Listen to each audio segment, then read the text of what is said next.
Assalamualaikum warahmatullahi wabarakatuh. Selamat pagi anak-anak hebat. Apa kabarnya hari ini? Ibu doakan semoga semuanya dalam keadaan baik-baik saja. Sebelum memulai pembelajaran, mari kita berdoa menurut agama dan kepercayaannya masing-masing. Berdoa mulai. Alhamdulillahirabbil alamin. Hari ini bersama Ibu akan belajar tema 4, sehat itu penting, subtema 2, gangguan kesehatan pada organ peredaran darah, pembelajaran kelima. Di sini terdapat muatan IPA KD 3.4, SSBDP KD 3.3, dan Bahasa Indonesia KD 3.6. Disimak videonya, kemudian membuat catatan penting dari video ini agar bisa membaca berulang-ulang, dan terakhir, kerjakan latihan soalnya dengan sebaik-baiknya. Semangat belajar! Adapun tujuan pembelajaran hari ini yaitu 1. Siswa mampu memahami faktor-faktor yang mempengaruhi kesehatan sistem peredaran darah. 2. Siswa mampu membedakan jenis-jenis pola lantai. 3. Siswa mampu membuat pantun sesuai dengan ciri-ciri pantun yang baik. 4. Siswa mampu membaca pantun dengan baik. Kita mulai pembelajaran yang pertama. Pada pembelajaran sebelumnya, kamu telah mengetahui berbagai macam gangguan kesehatan pada sistem peredaran darah. Ingatlah kembali mengenai penyebab dan gejalanya. Gangguan kesehatan pada sistem peredaran darah dapat mengganggu dan menghambat segala aktivitas. Adapun faktor-faktor yang mempengaruhi kesehatan sistem peredaran darah. Yang pertama adalah gaya hidup. Antara lain, contohnya mengkonsumsi makanan berlemak. 2. Tidur larut malam. 3. Kurang berolahraga.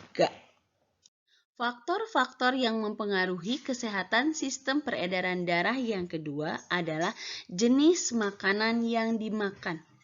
Jenis makanan yang kurang bergizi dan terlalu banyak lemak dapat menyebabkan seseorang obesitas. Hal ini dapat meningkatkan resiko penumpukan lemak di dalam pembuluh darah yang dapat memicu hipertensi dan jantung koroner. Faktor yang mempengaruhi kesehatan sistem peredaran darah yang ketiga adalah faktor keturunan. Gangguan peredaran darah dapat disebabkan oleh sifat yang diwariskan dari orang tua. Misalnya, jika orang tua, ayah atau ibu menderita hemofilia, 50% anaknya memiliki kemungkinan terkena hemofilia. Selanjutnya, mari kita mengenal jenis-jenis pola lantai dalam tarian. Namun sebelumnya kita mengenal dulu apa itu pola lantai dan fungsi pola lantai. Pola lantai adalah garis yang dilalui oleh para penari saat memperagakan gerakan-gerakan tari. Fungsi pola lantai adalah untuk memperindah pertunjukan karya tari. Pola lantai dibagi menjadi dua, yaitu pola lantai lurus dan lengkung. Mari kita mengenal pola lantai lurus. Pola lantai lurus dibagi menjadi 4. Yang pertama, pola lantai lurus ke samping. Di bawah ada gambar contohnya. Contoh tariannya adalah tari saman dari Aceh. Yang kedua, pola lantai lurus ke depan. Ini contoh gambarnya, kemudian contoh tariannya, ada tari Yospon dari Papua. Ketiga adalah pola lantai diagonal. Ini contoh gambarnya, kemudian di sebelahnya adalah contoh pola lantai diagonal dari Sumatera Selatan. Yang keempat, pola lantai zigzag. Gambar pola lantainya seperti di bawah, kemudian tariannya adalah tari tanduk dari Riau. Pola lantai lengkung dibagi menjadi 3. Yang pertama, pola lantai lingkaran. Gambar polanya seperti ini, kemudian tarinya ada tari Mabadong Toraja Sulawesi Selatan. Kedua, pola lantai lengkung ke belakang. Gambar polanya seperti ini. Nama tariannya tari gending Sriwijaya dari Sumatera Selatan. Yang ketiga juga sama, ada pola lantai lengkung ke depan. Gambar pola lantainya seperti di bawah. Contoh tariannya tari kapur sirih dari Bengkulu.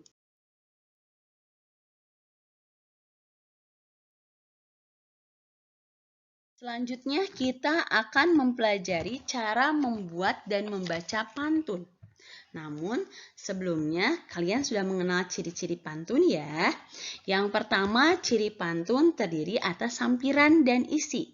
Kedua, bersajak A, B, AB. Ketiga, satu bait terdiri dari 4 baris.